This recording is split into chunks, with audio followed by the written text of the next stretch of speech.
Hi, I'm Ellen Schall. I'm Dean at the Wagner School, and I got to say hello to some of you last night, and there's many more of you here today, and it's wonderful to see all of you, even in the midst of a dreary day. This is an important moment for you and also for us. So you're a group of students, all of whom have been accepted to NYU Wagner, joined, of course, by a group of faculty and alums and some current students. Some of you have already decided this is the right school for you, and you're here to deepen your learning, affirm your choice, and start making connections. Welcome to you. And others of you are here precisely because you haven't yet decided. You're trying to figure out the question of fit. Is NYU Wagner the right choice for you?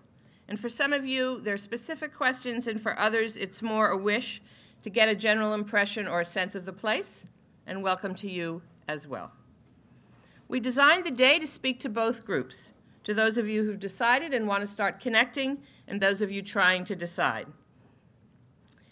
Wagner is a very particular kind of grad school. I said a little bit about this last night, but it's really a degree plus. It's a degree plus NYU, it's a degree plus NYC, and it's a degree plus GNU, the Global Network University. And finally, it's a degree plus all of you. It's a very important community. So let me say a bit about each of those kinds of things. The wider university is an amazing resource. There are 10,000 master's students, I think, at the university. So there's students studying policy, management, finance, urban planning, health at Wagner. There's students at the law school, the business school. There's students studying economics, environmental studies, politics, biology, journalism, fine arts, education, social work. It's an amazingly rich community, and so you have the faculty across all these schools, you have courses across all these schools, and of course you have peers across all these schools, student groups, events, and you will be overwhelmed by the plethora of opportunities. But for those of you who can invent a strategic path through, it's a very rich set of offerings. And then, of course, Wagner is in New York City, and there the advantages are just extraordinary.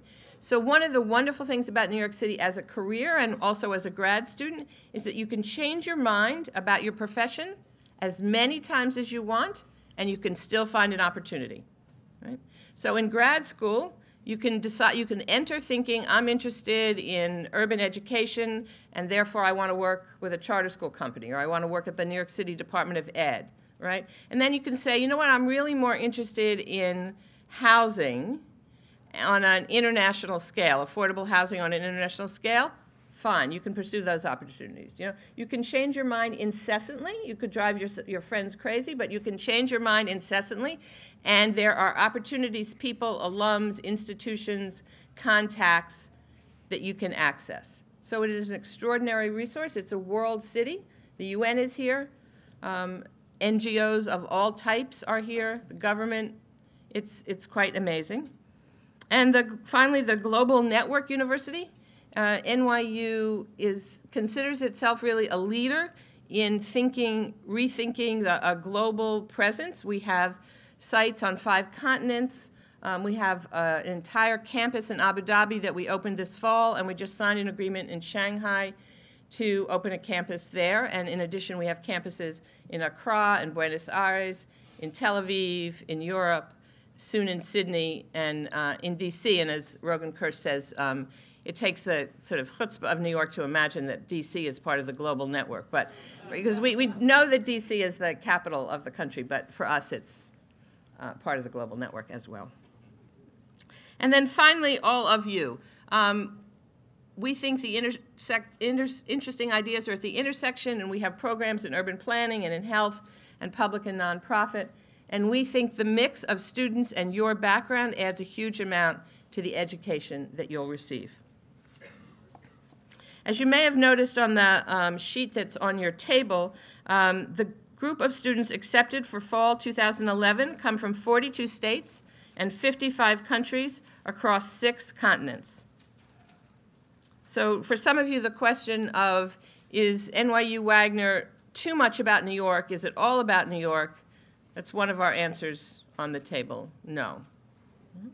You bring serious work experience, a wide range of life experience, and a broad diversity of perspective.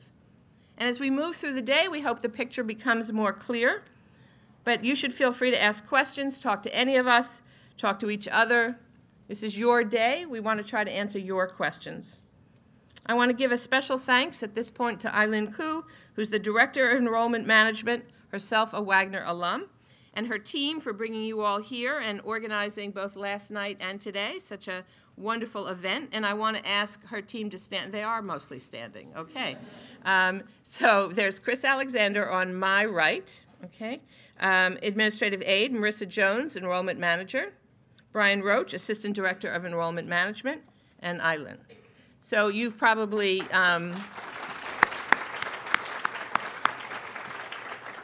had walk-in hours, corresponded on email, on the phone with many of them, but really my thanks to all of you for producing such an extraordinary group of students. So you're going to meet today members of our faculty whose research frames the way people think about important ideas, current students who enrich our community with their diverse interests, experiences, and perspectives, alumni who are bold, well-prepared change makers, and members of the staff who are dedicated professionals and very engaged members of our community. And most importantly, perhaps you'll meet your peers, a very diverse group of new and more seasoned professionals who share a passion for public service. You'll have opportunities to learn about our curriculum and some of the faculty research, to learn more about our approach to theory and practice, and our belief that the interesting ideas are at the intersection. You'll have some experience of what it's like to be a member of our community, to think about your own career trajectory and the impact you want to have, and to learn about the resources available to you as a student in New York and at NYU. And before I turn this over to Lynn, I just want to say how pleased we are to see you. We know it's a very big decision to go to graduate school and to select a graduate school. We're honored by your interest in us, and we look forward to seeing many of you here next year. So thank you. Eileen. Good morning. How are you? So I'm going to give you a sense of the day. So the sense of the day is to help you make up your decision, part of the day. I mean, we're going to have you meet alumni, students, faculty, staff. And most of you remember I sent out a survey link to all of you saying, hey, what do you want to learn more about? And a lot of the feedback we got is you want to learn more about curriculum, you want to know more about faculty, and you also want to know more about financial aid. So the afternoon we will have a breakout session devoted to financial aid, but then throughout the day we have designed the day to give you additional opportunities to connect with students and faculty so you can learn more about the topics that you're most interested in learning about. And so I just want to introduce the staff. So Ellen introduced the folks on the Office of Enrollment team really quickly, but I just want to give special appreciation to them again. So how many of you have actually given us a call or sent us an email over the past 6 months? So y'all want to thank Chris Alexander right there because he is our first point of contact. And he picks up our phones, he answers our emails. There are a lot of emails from y'all. And we try to get through all of them, right? And Marissa Jones, our enrollment manager, she has looked at and touched every single one of your applications to make sure that it has actually gone to the committee. And then there's a decision, and it's a decision that we can send out a decision letter on. So, Marissa Jones. My colleague Brian Roach, who's the Assistant Director of Enrollment Management. You've probably met him on the road. He is our chief recruiter. He goes to all cities, and he's my partner in crime in putting together and designing events like this for you. And he also hosts a number of walk-in hours as well as respond to email and phone inquiries. So, Brian Roach. And I also want to introduce a new member to our team, Amanda Lewis, who is going to be our Associate Director of Enrollment Strategy. She'll be joining us and helping us think about how to recruit more students like you, excellent candidates like you. Okay, so So I just want to quickly introduce some of the other staff, important staff members that are going to be helping you shepherd you through your decision-making process, but as well as when you're here to think about your courses, your curriculum, are you meeting your requirements, career services, so on and so forth. So the staff that are actually sitting at the tables, do you mind standing up real quick for a sec? Thank you. All right. First, I'm going to introduce my boss, who is the Associate Dean of Student Affairs and Administration. She oversees the operations side and also the student affairs side. David Schachter, who's the Assistant Dean of Student Affairs. Next to him is our Director of Student Services, Deb Cabrera. She's also the Interim Manager for our dual degree program in Judaic Studies. Pam Kavalam, who is our Student Services Administrator, who advises students on a lot of their core courses, and as well as all other curriculum-related questions. Tracy Gardner, who's our Chief of Staff. Many of you met her last night. She's also a Wagner alum. Caddy Jones, who is our Director of Program Services, Wagner alum, and also oversees our international program, as well as the Interim Manager for the Executive MPA program. Also the Executive MPA program for our nurse leaders. I'm seeing Tony Harris, who's our Director of Career Services. She's very popular at the school, along with her team. And I think Sabine Sabine is busy advising a student. And I think Billy Hughes is here, who's our Assistant Director of Alumni Relations and Career Development. And we have Diana Beck, who is the Assistant Director of our health program, as well as the doctoral program. She's also an excellent adjunct professor. I took her class, microeconomics. If you can take it with Dinah Beck, I recommend it. So those are all the staff in the room that I see. Did I miss anybody? All right, great. So now I'm going to introduce the Assistant Dean of Student Affairs, David Schachter, who's going to lead us into our next session. Have a great day.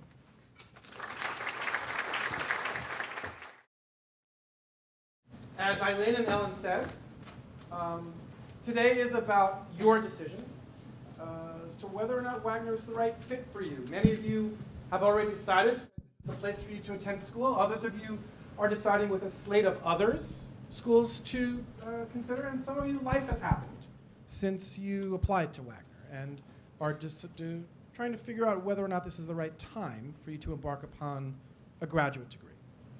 We realize that this decision is huge, and we want for you to enter into it thoughtfully and mindfully and not lightly. It will require a lot of resources from you to participate in your education, not just financial resources, but time and intellect and energy. And for many of you, we hope this will be the right time and the right school. I'm curious as to actually who is in the room. You got to sort of see some of us raise our hands and stand up. If you choose to come to Wagner, we have an amazing team of staff who can help you navigate your time while you're here, and the most brilliant and skilled faculty that will help you frame these important questions about public service and socially intractable problems. But I'm curious as to who you are. Real quickly, can I see a show of hands? How many of you grew up outside of the United States? And how many of you grew up outside, at least part of your life, west of the Mississippi River in the United States? East of the Mississippi River? On the DC-Boston metropolitan corridor?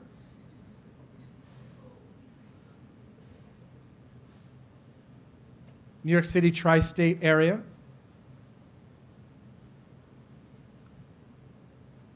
How many of you are currently living in New York? So if you come to Wagner, you just have to figure out sort of which train to take to your classes. And how many of you, if you choose to come to Wagner, will actually be relocating and will not only be starting a grad program, but will be starting what we would consider a whole new life phase? Great.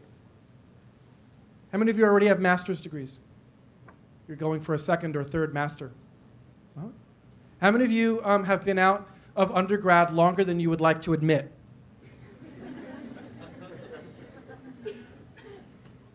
How many of you are relatively young in your career, let's say have been out of undergrad 0 to 2 years?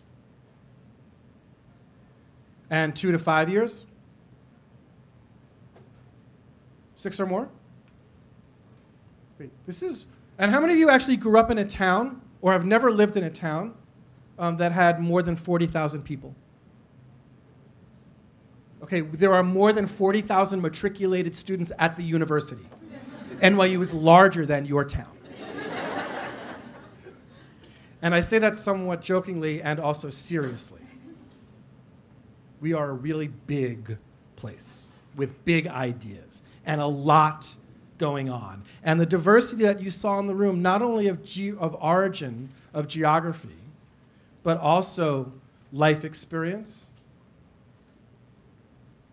interest area, issue area, is what you will experience. This is relatively representative of our current student body, the hands that I just saw.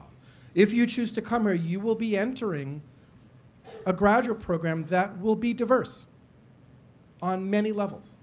We are a big school in the big city, and we hope that this will intrigue you. I'm going to introduce you to 6 people who have found this very intriguing.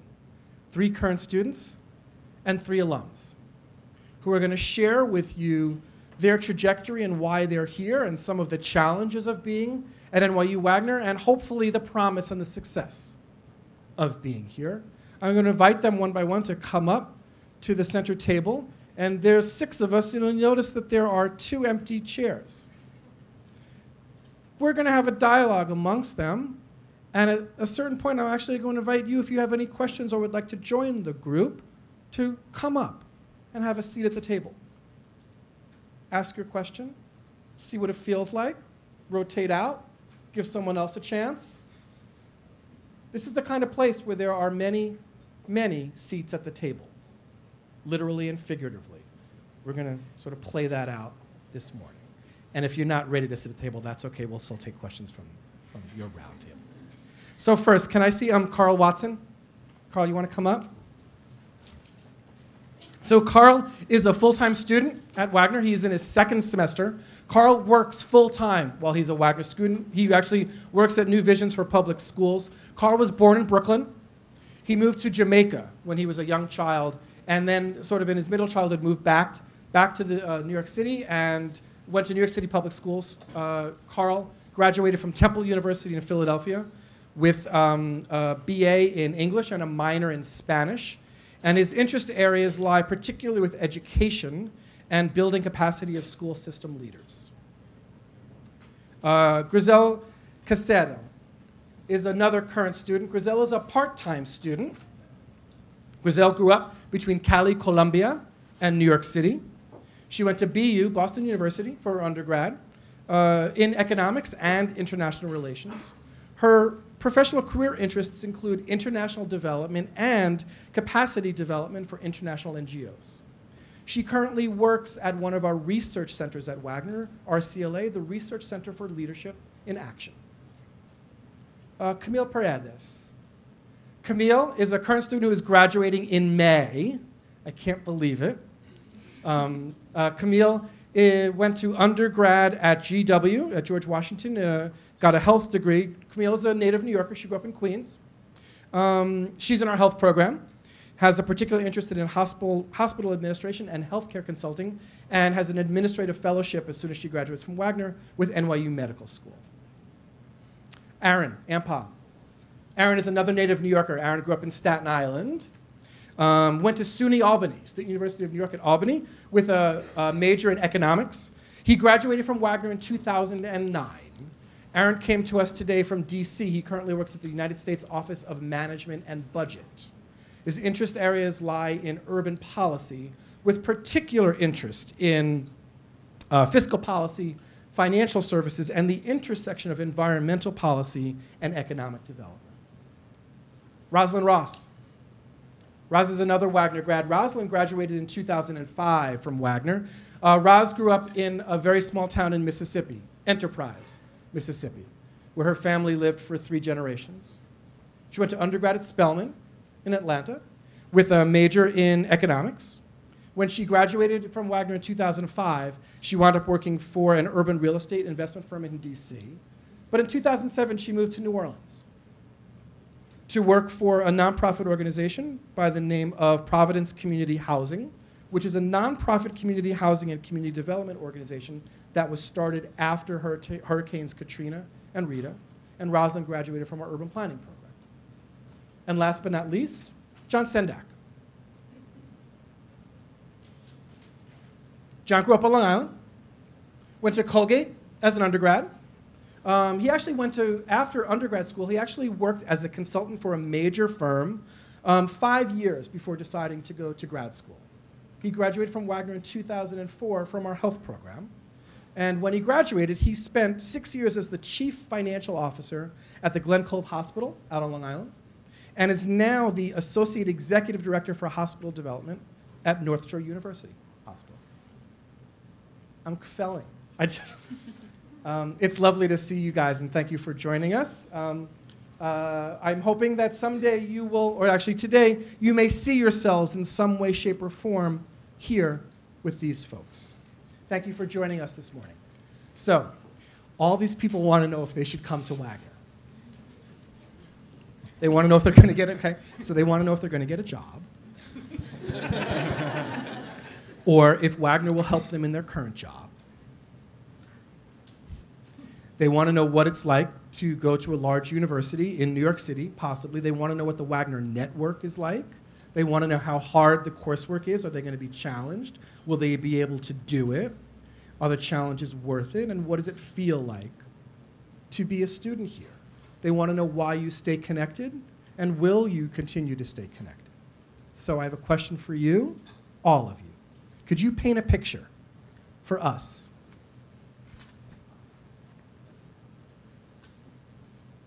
about where you are now and how Wagner helped you get here?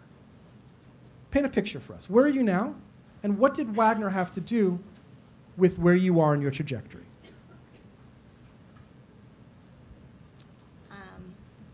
Hello. Okay. Good morning, everyone. Well, I can start. Where I am right now is right before graduating. So that means my whole year was spent scrambling, looking for that job, looking for that opportunity post-grad school. And what I found was Wagner provided me with professors who extended their network to me. So my whole first semester was spent doing informational interviews at major hospitals throughout New York, with informational interviews with consultants throughout the consulting industry in healthcare. And I was able to land a position at NYU Medical Center in an administrative fellowship. So I feel like Wagner opened up the doors to meeting the right people, from people in the classroom to those that taught me throughout my 2 years here.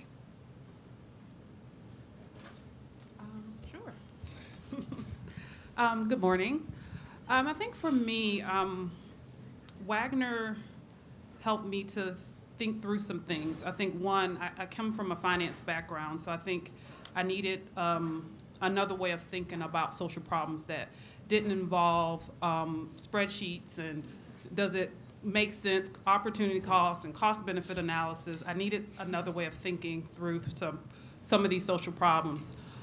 So for me, that was important. But I think as well, Wagner has helped me, especially in my current job, to ask tough questions, to you in a landscape where it's challenging in terms of how do you redevelop a city again.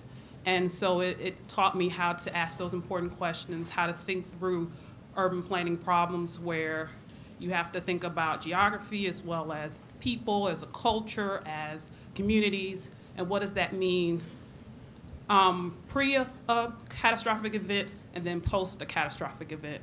So I think Wagner is, is a good place to have that type of dialogue and those type of questions, and to help you, whatever you decided to do in your job, to have the skills necessary to I guess, to perform. So for me, I'm a current student. I've been here for 2 semesters. Before I came to Wagner, I was actually a teacher in Washington, D.C., and then I ran a program for the summer. When I came to New York to go to Wagner, I knew I needed a job. So practically, I went onto the Wagner Career Services website, I stalked the Wagner Careers website, and I noticed the job, and I went on the organization's website, saw the director name, and actually recognized that person from an internship that I had. Emailed them and say, hey, I don't know if you remember me, but we interned together. I'm sure she didn't remember me, and she said she had already had someone in mind for the position, but I can come in and talk to her. And I interviewed on Thursday, started on Monday. So if I didn't have the link to the Wagner Career Services website, I wouldn't have such a great job that supports me in, working full-time and pursuing my degree full-time. And then also, while I'm a student, what I'm learning at Wagner has made me a better manager. And just as Rosalind said, it's helping me to ask the right questions to do my job better. I think for me also, I identify myself with what Camille commented about how Wagner opens a network for you. Right now, I'm in the middle of my part-time degree, so for me, it's going to take me about 4 years. So I'm in the middle of that, 2 years. And as I think about where I am, I'm currently working at RCLA. I can remember when I was admitted as a student and I attended the orientation, I met with Tyra, who's here in the room, and I had met also a student, Becky Rafter, who's not here. And both of them talked to me about my interests, and they mentioned RCLA, the center where I work currently. So I decided to do a little bit more research about what the center was about and found that it aligned perfectly with what I wanted to explore as a career and the type of opportunities that I wanted to open myself up as I did my Wagner degree. So right now, where I am is in a similar place as Carl and also as Rose, as learning to ask really tough questions to understand the issues that are underlying the different clients that we serve. I think one of my comments, that would be helpful is I think from my standpoint, Wagner was about leadership.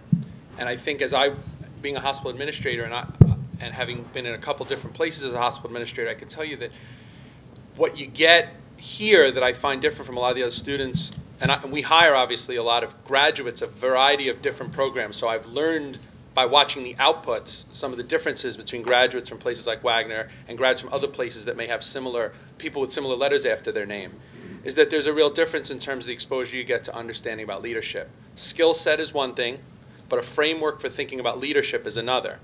I was very fortunate that shortly after Wagner, I was put into a hospital leadership job, but I think a lot of that has to do with a place like this. And I feel very comfortable coming here and speaking to all of you and saying to you that while you could put an asterisk from the health world under my name and say results not typical, like on those weight loss commercials where they show these like very slim people, I think it's important to realize that what you get here is a real push toward leadership, and that makes the difference. That makes the difference regardless of what job you go into about your ability to leave a place like this, take your education, take your intellect, but have a way of thinking that when you're in a room and challenges are presented, you have a way of thinking through it that goes beyond cost analysis, goes beyond these sort of technical trades and are a little bit more oriented around, all right, folks, this is the right thing to do for the right reasons, and here's what we're going to need to get there. And I found for myself, both when I was a CFO at a hospital and now I've switched over into the sort of chief operating officer role at a very large academic medical center, I can tell you that the reality of it is that it's all about leadership. It's all about having good emotional intelligence. It's all about understanding how to work with difficult people and get yourself through difficult situations without getting fired. That ultimately, and it doesn't make a difference. This is not just a healthcare conversation. At the end of the day, these kinds of jobs focus very much on that. And I notice a big difference between this place and a lot of other places that have good reputations in terms of what the students and the graduates come out with. We have a very large fellowship program in my organization, and we take a lot of people right out of graduate school for a one-year fast-track training program, and you can see the differences in 2 seconds about what they've been exposed to. And we share war stories about how hard microeconomics was, or who'd you have for this, and was it a brutal, whatever the issues were. But in some ways, you have a sense about what people's leadership skills are. And so I think if you hear something from me over and over again today, in the next half hour, you're going to keep hearing that theme. Because in my mind, people say, well, what do? I I don't cure cancer in my hospital. I don't individually really treat patients or deal with it. But I consider my leadership responsibility extremely important for the hospital overall to excel and do well. How do I come after that one? Very carefully. Delicate and careful. All right. All right. Well, Well, first of all, it's a pleasure to speak to all of you today. When I think about that question, I think of where I've worked and where I'm working right now, and I realize I worked, and I'm working in the two most influential institutions when it comes to policy. I've worked on Capitol Hill. I currently work in the Office of Management and Budget, which is the budget office for the White House. And I started to think, wow, I've really worked in these two great places. There's very few people, even in this country, that can boast of working there. For Capitol Hill, I credit Wagner and it got me there through an internship with John Bradman Center for the Study of Congress. I think my ambition was ignited through the leadership of the staff and the administration and the faculty saying, Erin, you should really apply for this internship. It's going to be a great opportunity for you, a rare opportunity, especially for a place where everyone wants to work in Capitol Hill. And the demand to just seek a job in Capitol Hill is incredible. It's very competitive. I went for the internship. I worked for a congressman who worked on a really powerful committee, Energy and Commerce. And that actually led to a fellowship that I had been accepted for after graduating. A fellowship who liked the fact that I worked on Capitol Hill before, because that means when I can come back, it'll be an easy and seamless fit. And I credit Wagner because it emphasizes you to gain as much experience as possible in the area of your interest. Because there's a puzzle when you formulate your career, or at least the beginnings of your career, and it's what you learn in the classroom, depending on your past experience, and then getting that real-time, real-work experience where it could actually work in synergy to become the best candidate for the job that you may want. So I've been very fortunate because I've had blessings along the way. So that my work in Capitol Hill for roughly 7 to 8 months, turned into a job opportunity at the Office of Management and Budget. They saw that I worked in Capitol Hill, and it's a great place with regards to the formulation of policy. And now I work at OMB. Of course, I had to look at my resume, my qualifications, and by nature, everyone who works at OMB has to be critical and skeptical of everything that comes in before me. So I imagine they looked at my resume and they looked at the classes that I took. Policy formulation and analysis, program evaluation, intro to policy, estimating impacts in policy research. Those are the things that made me a favorable candidate. Those are also the classes that I was advised to take from the faculty members and the staff to build this person named Erin Wagner into a credible person who can work in any arena with regards to policy. So I credit Wagner for taking the lead and making sure that I am well prepared for the workplace. And it's reaped incredible benefits for me. And I'm most appreciative. And I think that answers the question from there. That's it. Okay, we're done, folks. You're all convinced. So it's really lovely stories. These are hand-selected individuals.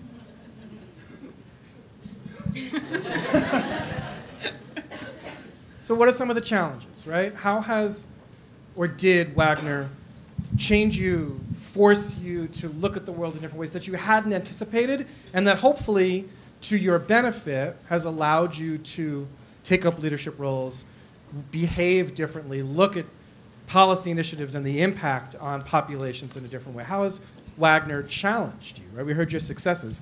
What has it done to sort of put you in some uncomfortable situations that you might not have wanted to be in, and have you come through on the other end?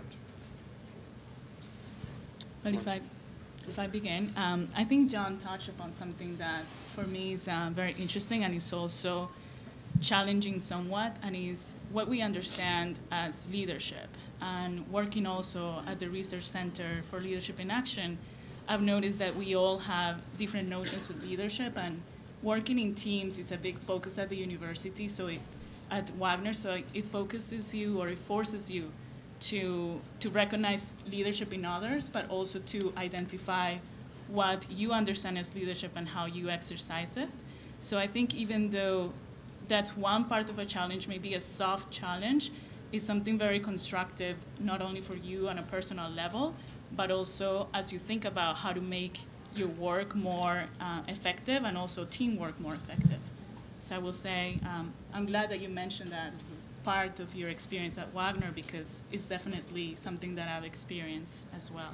And I can also mention to you that one of my challenges early on was I was working for a very large firm in the city doing healthcare consulting, and I was traveling around to a lot of clients. I was doing a lot of international travel. Right out of high school, I thought this was the greatest deal in the world. Just to be traveling. It didn't matter that I was going to small cities or big cities or overseas. I thought it was a cool thing. But I was running into a lot of issues about how the place, forget what the company was like, but how it was managed, what the culture was. And I realized that I didn't have a real understanding of how any business or how any organization should really work well. And when I started at Wagner, and I actually stopped my job, I resigned from my position. A lot of people thought, a lot of my friends thought I was absolutely nuts. And I went to school full time. And I could tell you that the very first class was managing public service organizations. And through a lot of this case study type learning, which I had never done in undergraduate, I can tell you that one of the first things that, and now when I speak to undergraduates about career choices, we talk about what to expect first year on the job and stuff, one of the things that's become very clear to me is just because somebody's your boss doesn't mean they're any good at it. Or just because somebody becomes a boss doesn't mean they're any good at it. So from when you talk about challenges, for me, that was one of the things I was looking at. It doesn't matter what the industry is.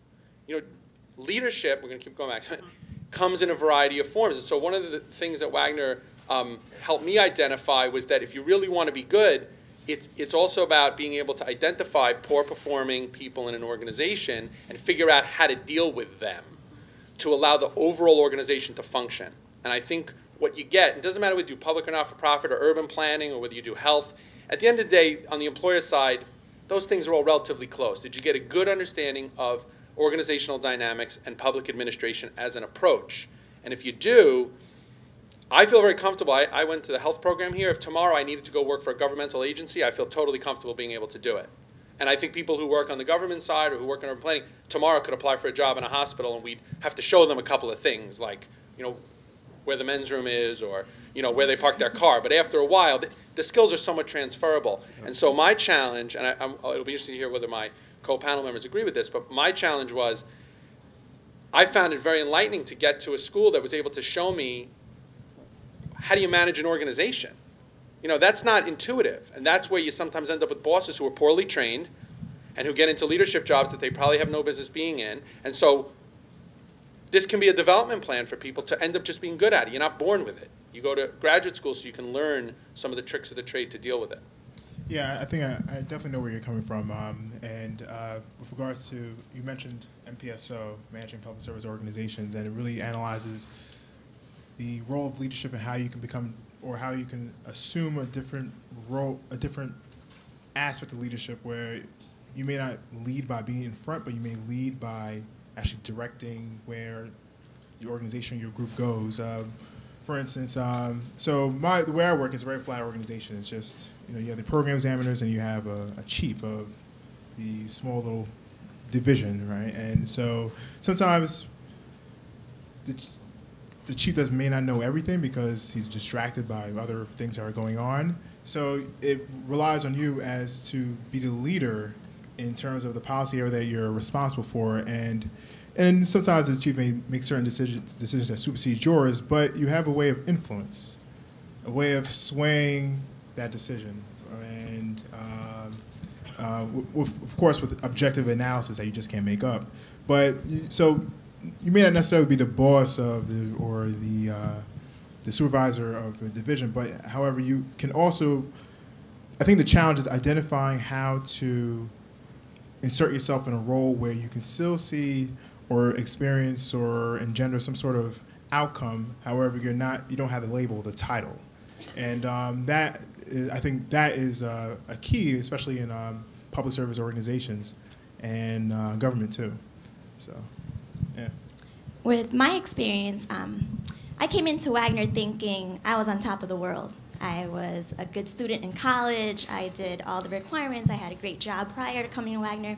And then you immerse yourself with a group of even more talented people. And that was my challenge. I realized that I'm not the best thing in the world. So I need to step up my game and be equal to those that surround me to make sure that I am as good a leader as my colleagues, that I put out as much passion for public service as my fellow classmates. So that was one of my biggest challenges. It was realizing where my talents lied and how I can better myself by challenging myself to reach the level of those who were my companions.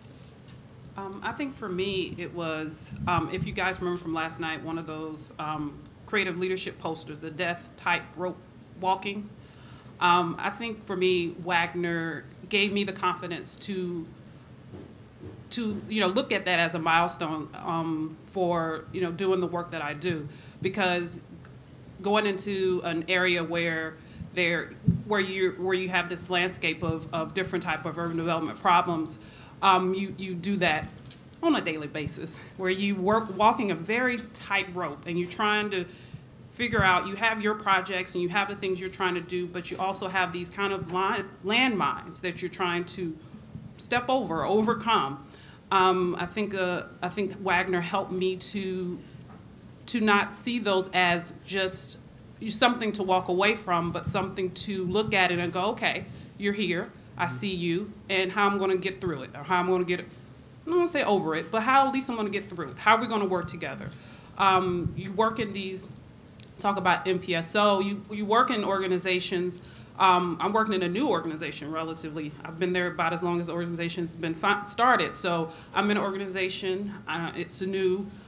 I'm at the time one of 20 people, and now I'm down to 1 to 8. We're an organization now of 8, and so you always are trying to figure out what is your place, how to be effective. Talk about leadership, that's another challenge. I've had to, again, walk that death type rope even within an organization during hard economic times. So I think Wagner just prepares you to be flexible. You're in an organization, or you're in a school where, like they've said before, and it's really true, that you have the best of both worlds. You have the planning, you have urban planning, you have public administration, urban planning, you have health, you have all these different things that you can gravitate towards and build your career around. And so to help you when you get out into the real world and you have those death rope walks where you have to go through and have the conversations, have the hard conversations, have the easy conversations, and things of that nature. I have a question for Rosalind. Uh-oh. So, all right, so we had this exercise last night where we had to identify what types of leadership you're attracted to and not attracted to. So we had certain categories, and one of the categories was death-defying, tightrope walking, taking risks and whatnot, right? And so my question is, with regards to assuming such roles of leadership, right? How important is it for you to understand what a constituency is, or with regards to how a certain initiative or policy recommendation may affect that constituency, and understanding how their response to change will be? Very important, because you have to kind of have this bifurcated type of mindset, in the sense you see a bigger picture, but you understand what the consistency or constituency is coming with you with. I think you have to be aware of where people's emotions are. Why are they coming to me this way? Why do they feel this strongly about this certain development or this certain policy being implemented in their community? Why my community? Why you can't go over to the other side of city. So I think, you know, you have to take in consideration what the constituency is talking about, but at the same time, you still have a job to do. You still have a goal to go after. So you have to kind of, you have to have this bifurcated kind of knowledge. Okay, this is my goal, but this is what they want. How can we come to the middle? There's some things I may have to give up. There's some things they don't have to give up. There has to be some trust. Both of you guys got to trust each other, because a lot of times people are coming to you like they're not going to do what they said they're going to do. They said they were going to build a new school. They said they're going to do this, but they're not going to do that. They're going to take my land and make condos out of it or something, or whatever the case may be. So I think you have to build that trust. You have to know your message and know what you're trying to do, and continue to work with that person, you know, and work with that group. You know, I would actually want to add to that. The program that I work at, it's a partnership with another organization. And, you know, so oftentimes you'll see in organizations that we throw around this word partnership when they're really not partners. They're kind of forced to kind of do business together. And that's the issue that I was handed. And it's something that I brought up in my classes all the time. Like, how do I manage this partnership where these systems don't talk to each other? And one of my professors brought up this idea of, you know, you have to find out where your power is. And then I kind of cringed, like, you know, you don't use that word. That word is kind of strong. I use leverage. He goes, no, power is a word that you can use. And then he introduced this concept of, you know, power over, power for, power with. Power over, what processes and people do you have power over? Power for, who are you advocating for? And then power with, you know, your influence, as Erin talked about. You know, who do you collaborate with? And I found that once I was able to categorize these situations and these dilemmas that I had into those different areas, then I was able to plan and strategize and you know, decide what my leadership moves would be. I actually had a question for John. Your previous experience was in the private sector, so I wanted to know, how did you decide that getting your MPA versus getting your MBA would have been the best choice for you? That's a good question. Yeah, it's a good question. Can't hear me? I have to get. Can you hear me now? It's actually very interesting. I wasn't sure. I thought very seriously about business school. I thought very seriously about, and in healthcare, there's a lot of other kinds of programs known as Masters of Healthcare Administration. There's Masters of Health Sciences Administration that's very popular out in the Midwest. There's Masters of Public Health degrees. I mean, there's a lot of these kinds of programs. So why did I choose Wagner? Well, part of it was, part of my background was that I was very active with the EMS community. I'd spent a number of years as a paramedic in a big city when I was in college, and I thought there was a chance I might want to, like, do some kind of civil service type healthcare as opposed to working for a hospital specifically. And to be very honest with you, when I came to see Wagner, it was just like a love at first sight type of a thing. I was totally engaged. I came to a meeting like the one you're all in now. I was totally engaged by the alumni who spoke. I was totally engaged by the students who spoke.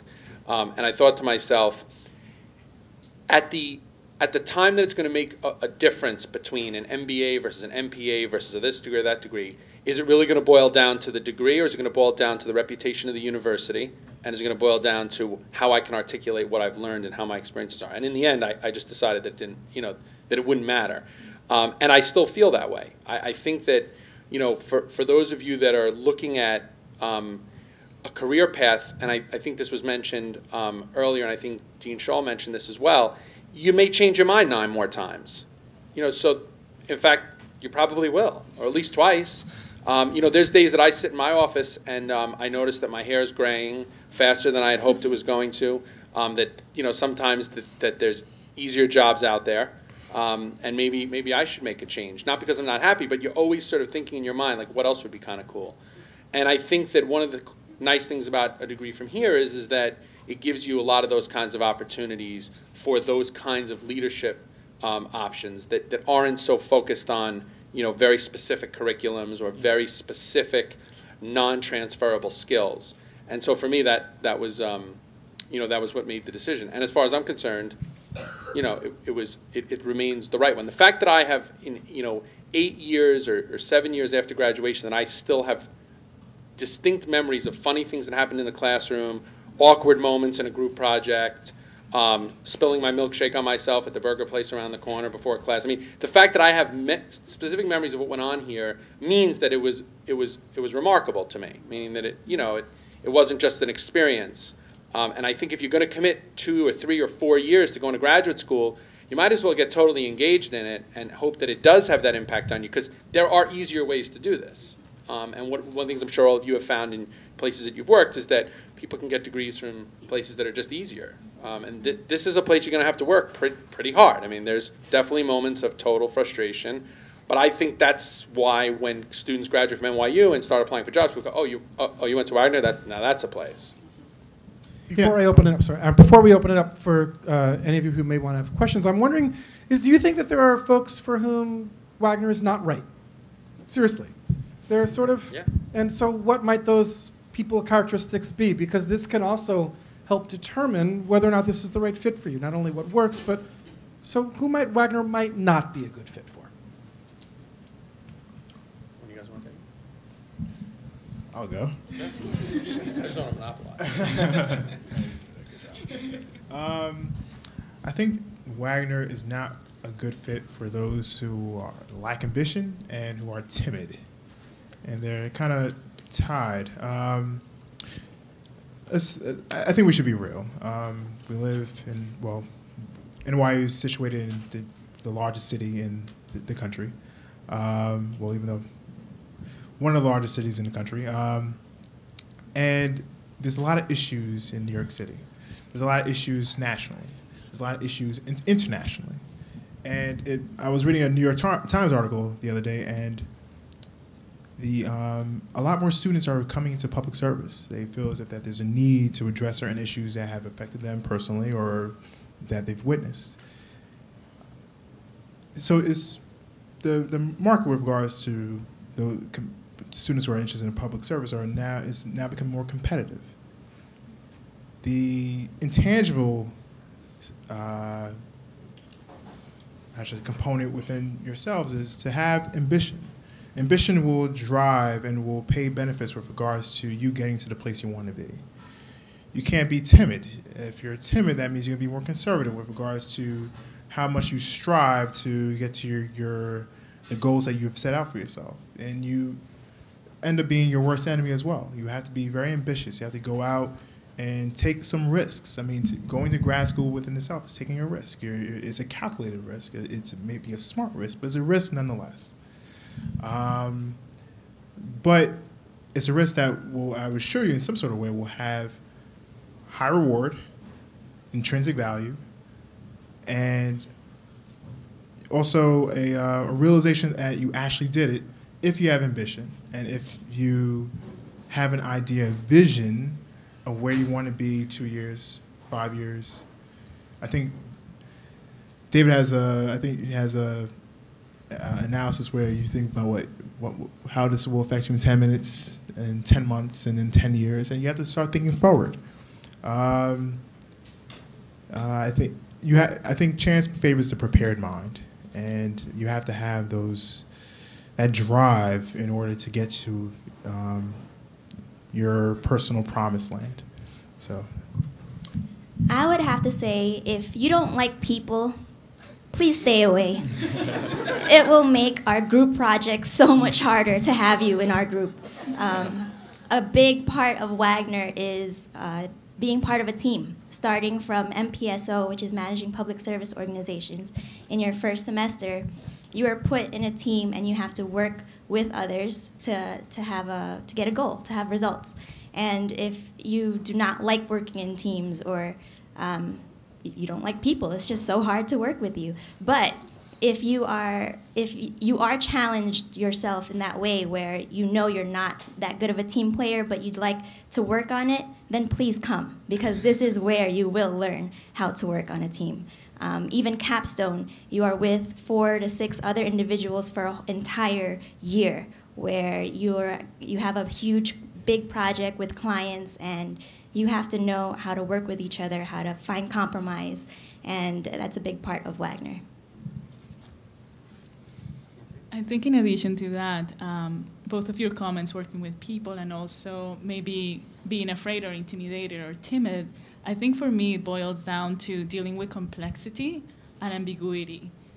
Because with people, there are many information that you may not have, there are behaviors that you see, and if that is intimidating, but you're able to plow through and just continue and figure it out, I think that's the type of person that Wagner attracts. Also, I'd like to add, if you're afraid of hard work, this is probably not the place for you. It's going to be a lot of work, it's hard work, but it's manageable if you are organized. And the other thing is that you have to be ready to meet yourself here.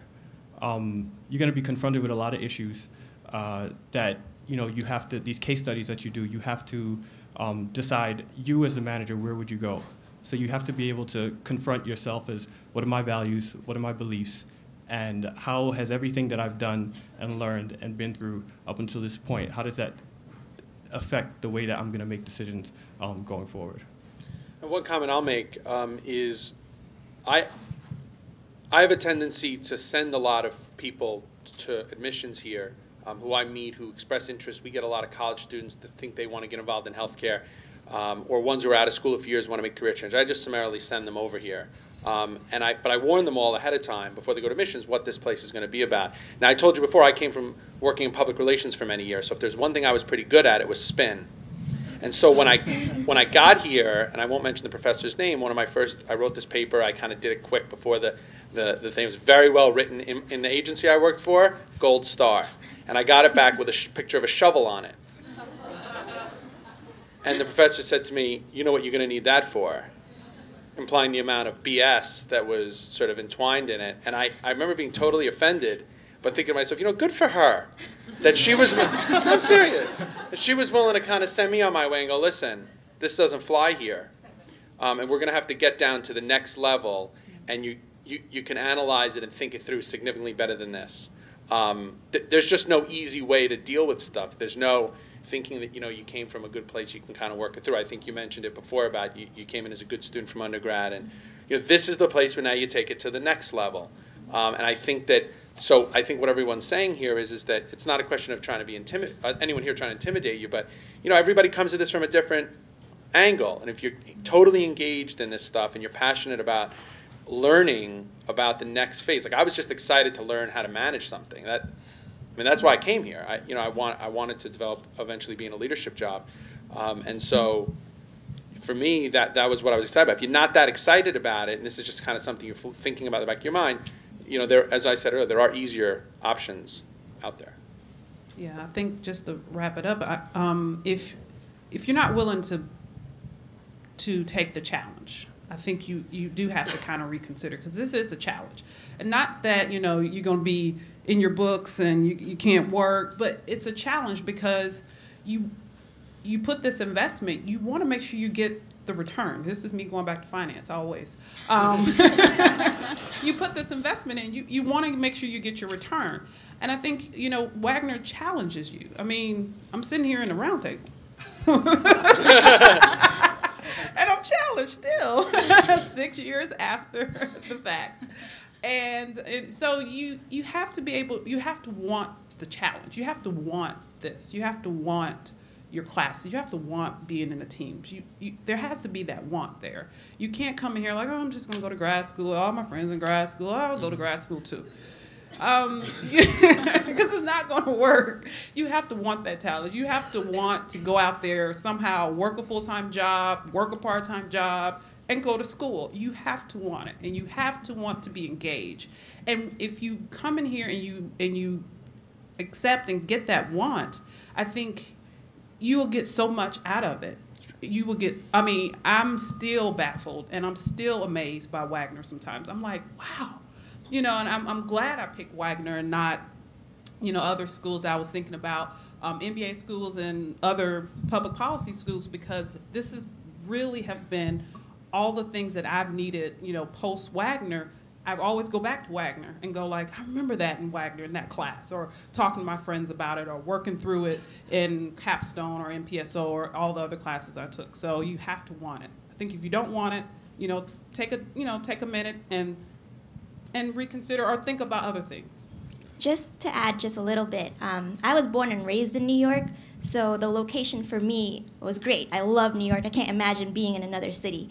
But New York is not for everybody. So I would have to say that you should spend some time here before you dedicate 2 years of your life to being here. New York City can be overwhelming for people who haven't been used to the city lifestyle. So I would definitely advise spending some time here before you make that decision.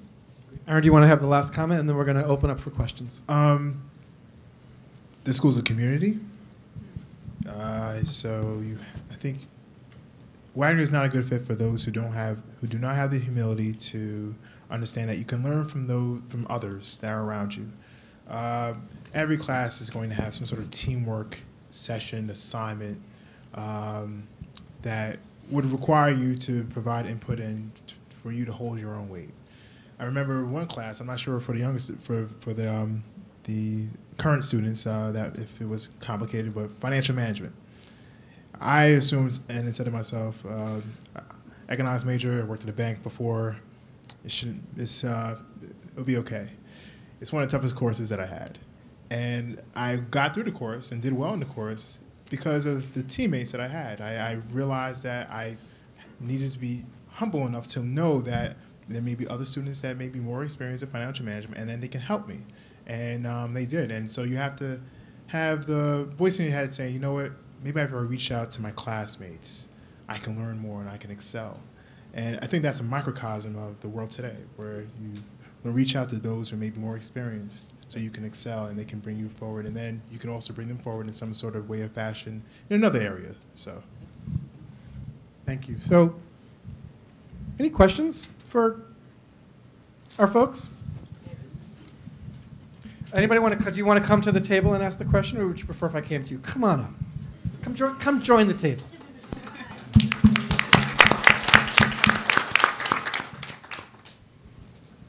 I have a two-part question, I guess. And the first part goes to John and Carl. For me, one of the biggest decisions I'm having to make now is whether I'm going to stay at my job and, work and go to school, or I'm going to leave. I'm going to stay at my job and work and go to school. I'm going to leave my job. And I work with young people, and I'm very attached to my students, so it's a very hard decision.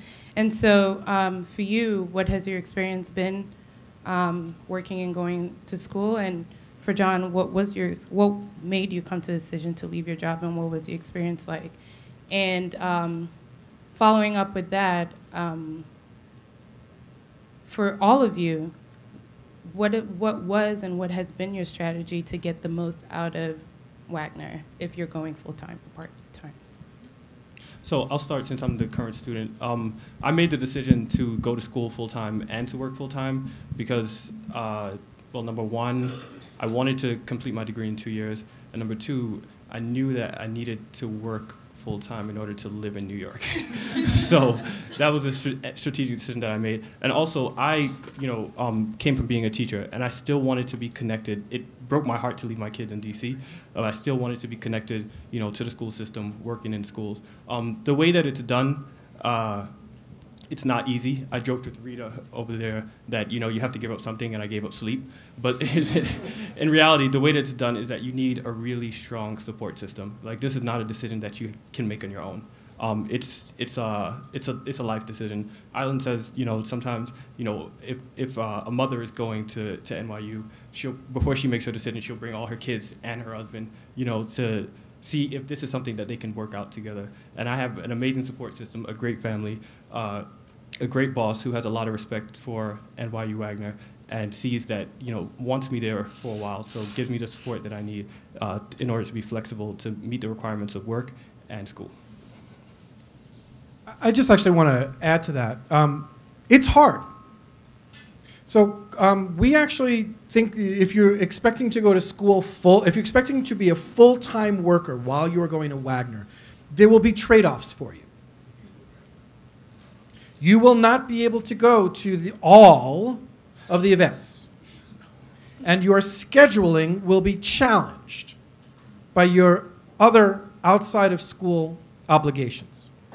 You will not be able to take advantage of the richness of the community and the opportunities if you are working full-time while you're going to school. And you will be able to apply directly what you are learning in the classroom to the field.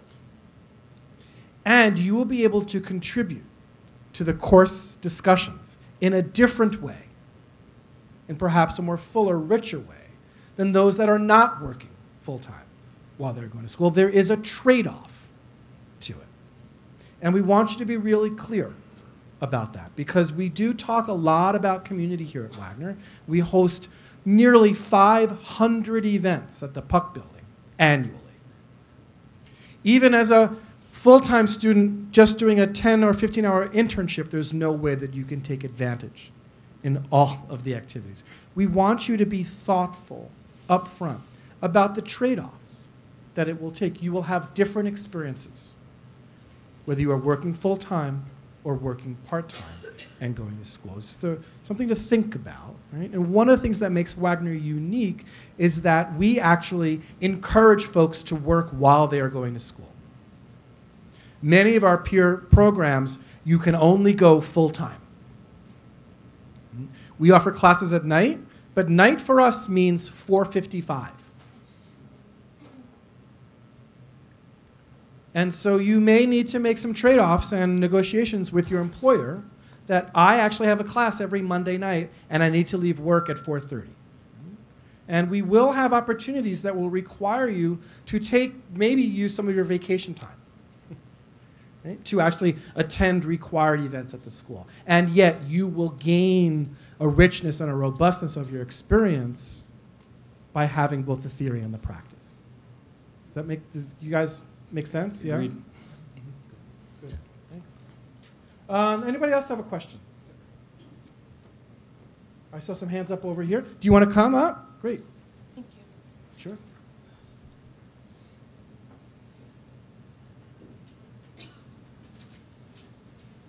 Have a seat at the table.